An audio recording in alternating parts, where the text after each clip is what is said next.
आप बीती कहानी मुंशी प्रेमचंद। प्रायः अधिकांश साहित्य सेवियों के जीवन में एक ऐसा समय आता है जब पाठकगण उनके पास श्रद्धापूर्ण पत्र भेजने लगते हैं। कोई उनकी रचना शैली की प्रशंसा करता है, कोई उनके सद्विचारों पर मुग्ध हो जाता है। लेखक को भी कुछ दिनों से यह सौभाग्य प्राप्त है। ऐसे पत्रों को पढ़कर उसका हृदय कितना गदगद हो जाता है, इसे किसी साहित्य सेवी ही से पूछना चाहिए। अपने फटे कंबल पर बैठा हुआ वह गर्व और आत्मगौरव की लहरों में डूब जाता है। भूल जाता है कि रात को गीली लकड़ी से भोजन पकाने के कारण सिर में कितना दर्द हो रहा था, खटमलों और मच्छरों ने रात भर कैसे नींद हराम कर दी थी। मैं भी कुछ हूँ, यह अहंकार उसे एक क्षण के लिए उन्मत्त बना देता है। पिछले साल सावन के महीने में मुझे एक ऐसा ही पत्र मिला। उसमें मेरी क्षुद्र रचनाओं की दिल खोलकर दाद दी गई थी। पत्र प्रेषक महोदय स्वयं एक अच्छे कवि थे। मैं उनकी कविताएं पत्रिकाओं में अक्सर देखा करता था। यह पत्र पढ़कर फूला न समाया। उसी वक्त जवाब लिखने बैठा। उस तरंग में जो कुछ लिख गया इस समय याद नहीं। इतना जरूर याद है कि पत्र आदि से अंत तक प्रेम के उद्गारों से भरा हुआ था। मैंने कभी कविता नहीं की और न कोई गद्य काव्य ही लिखा, पर भाषा को जितना संवार सकता था उतना संवारा। यहाँ तक कि जब पत्र समाप्त करके दोबारा पढ़ा तो कविता का आनंद आया। सारा पत्र भावलालित्य से परिपूर्ण था। 5वें दिन कवि महोदय का दूसरा पत्र आ पहुंचा। वह पहले पत्र से भी कहीं अधिक मर्मस्पर्शी था। प्यारे भैया कहकर मुझे संबोधित किया गया था। मेरी रचनाओं की सूची और प्रकाशकों के नाम ठिकाने पूछे गए थे। अंत में यह शुभ समाचार है कि मेरी पत्नी जी को आपके ऊपर बड़ी श्रद्धा है। वह बड़े प्रेम से आपकी रचनाओं को पढ़ती हैं। वही पूछ रही हैं कि आपका विवाह कहाँ हुआ है, आपकी संतानें कितनी हैं, तथा आपका कोई फोटो भी है हो तो कृपया भेज दीजिए। मेरी जन्मभूमि और वंशावली का पता भी पूछा गया था। इस पत्र विशेषतः उसके अंतिम समाचार ने मुझे पुलकित कर दिया।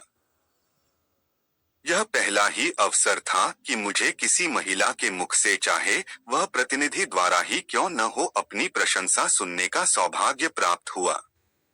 गरूर का नशा छा गया। धन्य है भगवान। अब रमणिया भी मेरे कृत्य की सराहना करने लगी। मैंने तुरंत उत्तर लिखा। जितने कर्णप्रिय शब्द मेरी स्मृति के कोश में थे सब खर्च कर दिए। मैत्री और बंधुत्व से सारा पत्र भरा हुआ था। अपनी वंशावली का वर्णन किया। कदाचित मेरे पूर्वजों का ऐसा कीर्तिगान किसी भाट ने भी न किया होगा। मेरे दादा एक जमींदार के कारिंदे थे। मैंने उन्हें एक बड़ी रियासत का मैनेजर बतलाया। अपने पिता को, जो एक दफ्तर में क्लर्क थे, उस दफ्तर का प्रधानाध्यक्ष बना दिया। और काश्तकारी को जमींदारी बना देना तो साधारण बात थी। अपनी रचनाओं की संख्या तो न बढ़ा सका, पर उनके महत्व, आदर और प्रचार का उल्लेख ऐसे शब्दों में किया जो नम्रता की ओट में अपने गर्व को छिपाते हैं। कौन नहीं जानता कि बहुधा तुच्छ का अर्थ उससे विपरीत होता है और दीन के माने कुछ और ही समझे जाते हैं। स्पष्ट से अपनी बड़ाई करना उच्छृंखलता है, मगर सांकेतिक शब्दों से आप इसी काम को बड़ी आसानी से पूरा कर सकते हैं। खैर, मेरा पत्र समाप्त हो गया और तत्क्षण लेटर बक्स के पेट में पहुंच गया। इसके बाद 2 सप्ताह तक कोई पत्र न आया।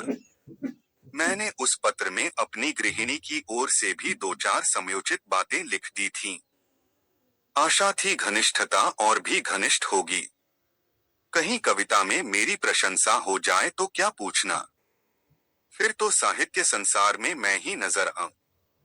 इस चुप्पी से कुछ निराशा होने लगी, लेकिन इस डर से कि कहीं कवि जी मुझे मतलबी अथवा सेंटिमेंटल न समझ लें, कोई पत्र न लिख सका। आश्विन का महीना था और तीसरा पहर। रामलीला की धूम मची हुई थी। मैं अपने एक मित्र के घर चला गया था। ताश की बाजी हो रही थी। सहसा एक महाशय मेरा नाम पूछते हुए आए और मेरे पास की कुर्सी पर बैठ गए। मेरा उनसे कभी का परिचय न था। सोच रहा था यह कौन आदमी है और यहाँ कैसे आया। यार, लोग उन महाशय की ओर देखकर आपस में इशारेबाजियां कर रहे थे। उनके आकार प्रकार में कुछ नवीनता अवश्य थी। श्यामवर्ण नाटा डील, मुख पर चेचक के दाग, नंगा सिर, बाल सवारे हुए, सिर्फ सादी कमीज, गले में फूलों की एक माला, पैर में फुल बूट और हाथ में एक मोटी सी पुस्तक। मैंने विस्मित होकर नाम पूछा। उत्तर मिला, मुझे उमापति नारायण कहते हैं। मैं उठकर उनके गले से लिपट गया। यह वही कवि महोदय थे जिनके कई प्रेमपत्र मुझे मिल चुके थे। कुशल समाचार पूछा। पाने इलायची से खातिर की। फिर पूछा, आपका आना कैसे हुआ। उन्होंने कहा, मकान पर चलिए तो सब वृत्तांत कहूंगा। मैं आपके घर गया था। वहां मालूम हुआ आप यहाँ हैं। पूछता हुआ चला आया। मैं उमापति जी के साथ घर चलने को उठ खड़ा हुआ। जब वह कमरे के बाहर निकल गए तो मेरे मित्र ने पूछा, यह कौन साहब हैं। मैं, मेरे एक नए दोस्त हैं। मित्र, जरा इनसे होशियार रहिएगा। मुझे तो उचक्के से मालूम होते हैं। मैं, आपका अनुमान गलत है। आप हमेशा आदमी को उसकी सजधज से परखा करते हैं, पर मनुष्य कपड़ों में नहीं हृदय में रहता है। मित्र, खैर ये रहस्य की बातें तो आप जाने, मैं आपको आगाह किए देता हूं। मैंने इसका कुछ जवाब नहीं दिया। उमापति जी के साथ घर पर आया। बाजार से भोजन मंगवाया। फिर बातें होने लगीं। उन्होंने मुझे अपनी कई कविताएं सुनाई। स्वर बहुत सरस और मधुर था। कविताएं तो मेरी समझ में खाक न आई, पर मैंने तारीफों के पुल बांध दिए। झूम झूम कर वाह वाह करने लगा, जैसे मुझसे बढ़कर कोई काव्य रसिक संसार में न होगा। संध्या को हम रामलीला देखने गए। लौटकर उन्हें फिर भोजन कराया। अब उन्होंने अपना वृत्तांत सुनाना शुरू किया। इस समय वह अपनी पत्नी को लेने के लिए कानपुर जा रहे हैं। उसका मकान कानपुर ही में है। उनका विचार है कि एक मासिक पत्रिका निकालें। उनकी कविताओं के लिए एक प्रकाशक 1,000 रु देता है, पर उनकी इच्छा तो यह है कि उन्हें पहले पत्रिका में क्रमशः निकालकर फिर अपनी ही लागत से पुस्तकाकार छपवाएं। कानपुर में उनकी जमींदारी भी है, पर वह साहित्यिक जीवन व्यतीत करना चाहते हैं। जमींदारी से उन्हें घृणा है। उनकी स्त्री एक कन्या विद्यालय में प्रधानाध्यापिका है। आधी रात तक बातें होती रहीं। अब उनमें से अधिकांश याद नहीं हैं। हाँ, इतना याद है कि हम दोनों ने मिलकर अपने भावी जीवन का एक कार्यक्रम तैयार कर लिया था। मैं अपने भाग्य को सराहता था कि भगवान ने बैठे बैठाए ऐसा सच्चा मित्र भेज दिया। आधी रात बीत गई तो सोए। उन्हें दूसरे दिन 8 बजे की गाड़ी से जाना था। मैं जब सोकर उठा तब 7 बज चुके थे। उमापति जी हाथ मुंह धोए तैयार बैठे थे। बोले, अब आज्ञा दीजिए, लौटते समय इधर ही से जाऊंगा। इस समय आपको कुछ कष्ट दे रहा हूं, क्षमा कीजिएगा। मैं कल चला तो प्रातःकाल के 4 बजे थे। 2 बजे रात से पड़ा जाग रहा था कि कहीं नींद न आ जाए। बल्कि यूं समझिए कि सारी रात जागना पड़ा, क्योंकि चलने की चिंता लगी हुई थी। गाड़ी में बैठा तो झपकियां आने लगी। कोट उतार कर रख दिया और लेट गया, तुरंत नींद आ गई। मुगल सराय में नींद खुली। कोट गायब। नीचे ऊपर चारों तरफ देखा, कहीं पता नहीं। समझ गया किसी महाशय ने उड़ा दिया। सोने की सजा मिल गई। कोट में 50 रु खर्च के लिए रखे थे, वे भी उसके साथ उड़ गए। आप मुझे 50 रु दें। पत्नी को मैके से लाना है, कुछ कपड़े वगैरह ले जाने पड़ेंगे। फिर ससुराल में सैकड़ों तरह के नेकजोग लगने हैं। कदम कदम पर रुपए खर्च होते हैं। न खर्च कीजिए तो हंसी हो। मैं इधर से लौटूंगा तो देता जाऊंगा। मैं बड़े संकोच में पड़ गया। एक बार पहले भी धोखा खा चुका था। तुरंत भ्रम हुआ कहीं अब की फिर वही दशा न हो। लेकिन शीघ्र ही मन के इस अविश्वास पर लज्जित हुआ। संसार में सभी मनुष्य एक से नहीं होते। यह बेचारे इतने सज्जन हैं, इस समय संकट में पड़ गए हैं और मिथ्या संदेह में पड़ा हुआ हूँ। घर में आकर पत्नी से कहा, तुम्हारे पास कुछ रुपए तो नहीं हैं? स्त्री, क्या करोगे? मैं मेरे मित्र जो कल आए हैं, उनके रुपए किसी ने गाड़ी में चुरा लिए। उन्हें बीवी को विदा कराने ससुराल जाना है। लौटती बार देते जाएंगे। पत्नी ने व्यंग्य करके कहा, तुम्हारे यहाँ जितने मित्र आते हैं, सब तुम्हें ठगने ही आते हैं, सभी संकट में पड़े रहते हैं। मेरे पास रुपए नहीं हैं। मैंने खुशामद करते हुए कहा, लाओ दे दो, बेचारे तैयार खड़े हैं। गाड़ी छूट जाएगी। स्त्री कह दो, इस समय घर में रुपए नहीं हैं। मैं यह कह देना आसान नहीं है। इसका अर्थ तो यह है कि मैं दरिद्र ही नहीं, मित्रहीन भी हूं नहीं, तो क्या मेरे लिए 50 रु का इंतजाम न हो सकता? उमापति को कभी विश्वास न आएगा कि मेरे पास रुपए नहीं हैं। इससे तो कहीं अच्छा हो कि साफ साफ यह कह दिया जाए कि हमको आप पर भरोसा नहीं है, हम आपको रुपए नहीं दे सकते। कम से कम अपना पर्दा तो ढका रह जाएगा। श्रीमती ने झुंझलाकर संदूक की कुंजी मेरे आगे फेंक दी और कहा, तुम्हें जितना बहस करना आता है, उतना कहीं आदमियों को परखना आता तो अब तक आदमी हो गए होते। ले जाओ, दे दो। किसी तरह तुम्हारी मर्जात तो बनी रहे। लेकिन उधार समझकर मत दो, यह समझ लो कि पानी में फेंके देते हैं। मुझे आम खाने से काम था, पेड़ गिनने से नहीं। चुपके से रुपए निकाले और लाकर उमापति को दे दिए।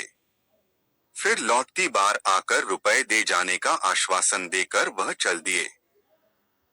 7वें दिन शाम को वह घर से लौट आए। उनकी पत्नी और पुत्री भी साथ थीं।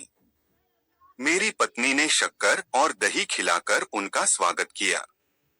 मुँह दिखाई के 20 रु दिए। उनकी पुत्री को भी मिठाई खाने को 2 रु दिए। मैंने समझा था उमापति आते ही आते मेरे रुपए गिनने लगेंगे, लेकिन उन्होंने पहर रात गए तक रुपयों का नाम भी नहीं लिया। जब मैं घर में सोने गया तो बीवी से कहा, इन्होंने तो रुपए नहीं दिए जी।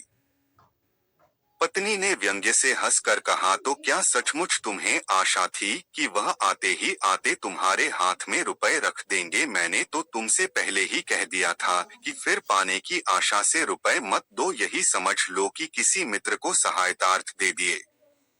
लेकिन तुम भी विचित्र आदमी हो। मैं लज्जित और चुप हो रहा। उमापति जी 2 दिन रहे। मेरी पत्नी उनका यथोचित आदर सत्कार करती रही, लेकिन मुझे उतना संतोष न था। मैं समझता था इन्होंने मुझे धोखा दिया। तीसरे दिन प्रातःकाल वह चलने को तैयार हुए। मुझे अब भी आशा थी कि वह रुपए देकर जाएंगे, लेकिन जब उनकी नई राम कहानी सुनी तो सन्नाटे में आ गया। वह अपना बिस्तर बांधते हुए बोले, बड़ा ही खेद है कि मैं अब की बार आपके रुपए न दे सका। बात यह है कि मकान पर पिताजी से भेंट ही नहीं हुई। वह तहसील वसूल करने गांव चले गए थे और मुझे इतना अवकाश न था कि गांव तक जाता। रेल का रास्ता नहीं है, बैलगाड़ियों पर जाना पड़ता है। इसीलिए मैं एक दिन मकान पर रहकर ससुराल चला गया। वहां सब रुपए खर्च हो गए। विदाई के रुपए न मिल जाते तो यहाँ तक आना कठिन था। अब मेरे पास रेल का किराया तक नहीं है। आप मुझे 25 रू और दे दें। मैं वहां जाते ही भेज दूंगा। मेरे पास इक्के तक का किराया नहीं है। जी मैं तो आया कि टकासा जवाब दे दूं पर इतनी अशिष्टता न हो सकी। फिर पत्नी के पास गया और रुपए मांगे। अब कि उन्होंने बिना कुछ कहे सुने रुपए निकालकर मेरे हवाले कर दिए। मैंने उदासीन भाव से रुपए उमापती जी को दिए। जब उनकी पुत्री और अर्धांगिनी जीने से उतर गईं, तो उन्होंने बिस्तर उठाया और मुझे प्रणाम किया। मैंने बैठे बैठे सर हिलाकर जवाब दिया। उन्हें सड़क तक पहुंचाने भी न गया। 1 सप्ताह के बाद उमापती जी ने लिखा, मैं कार्यवश बरार जा रहा हूं। लौटकर रुपए भेजूंगा। 15 दिन के बाद एक पत्र लिखकर कुशल समाचार पूछे। कोई उत्तर न आया। 15 दिन के बाद फिर रुपयों का तकाजा किया। उसका भी कुछ जवाब न मिला। 1 महीने के बाद फिर तकाजा किया। उसका भी यही हाल। एक रजिस्ट्री पत्र भेजा। वह पहुंच गया इसमें संदेह नहीं, लेकिन जवाब उसका भी न आया। समझ गया समझदार जोरू ने जो कुछ कहा था वह अक्षरशः सत्य था। निराश होकर चुप हो रहा।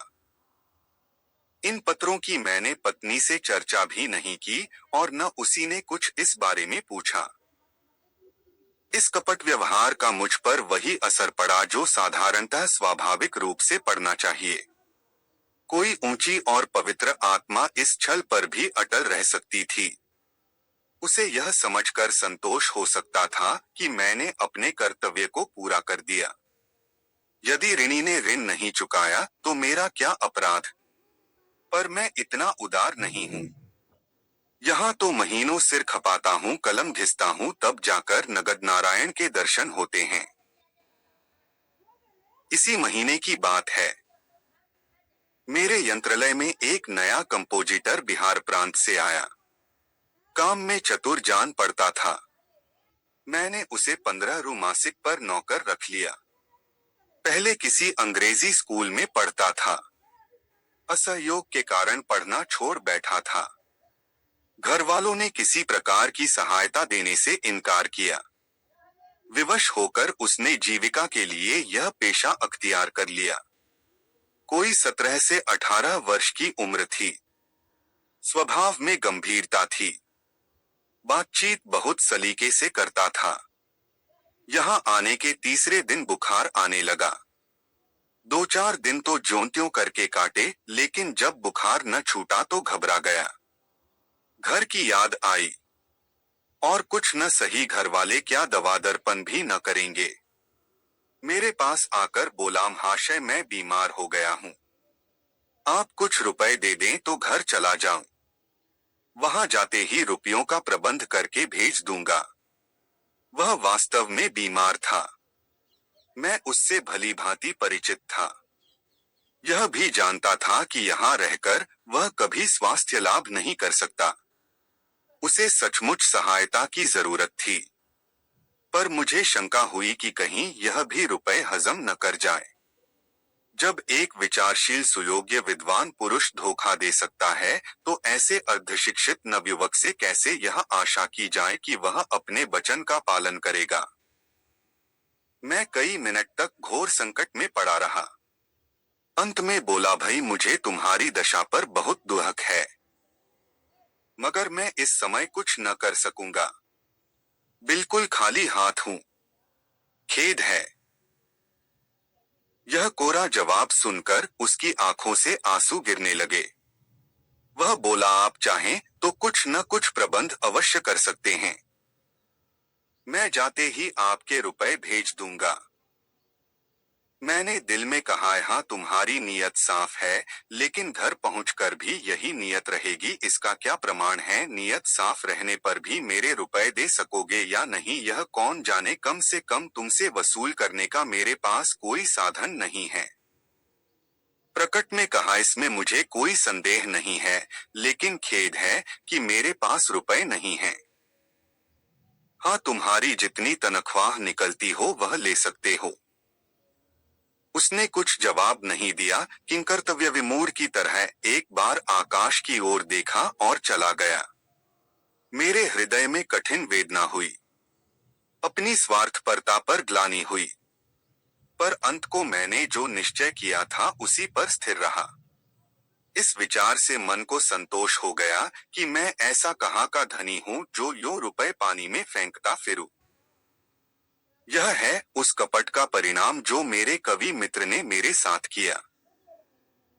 मालूम नहीं आगे चलकर इस निर्बलता का क्या कुफल निकलता, पर सौभाग्य से उसकी नौबत न आई। ईश्वर को मुझे इस अपयश से बचाना मंजूर था। जब वह आंखों में आंसू भरे मेरे पास से चला तो कार्यालय के एक क्लर्क पृथ्वीनाथ से उसकी भेंट हो गई। पंडित जी ने उससे हाल पूछा। पूरा वृत्तांत सुन लेने पर बिना किसी आगा पीछा के उन्होंने 15 रु निकालकर उसे दे दिए। ये रुपए उन्हें कार्यालय के मुनीम से उधार लेने पड़े। मुझे यह हाल मालूम हुआ तो हृदय के ऊपर से एक बोझ सा उतर गया। अब वह बेचारा मजे से अपने घर पहुंच जाएगा। यह संतोष मुफ्त ही में प्राप्त हो गया।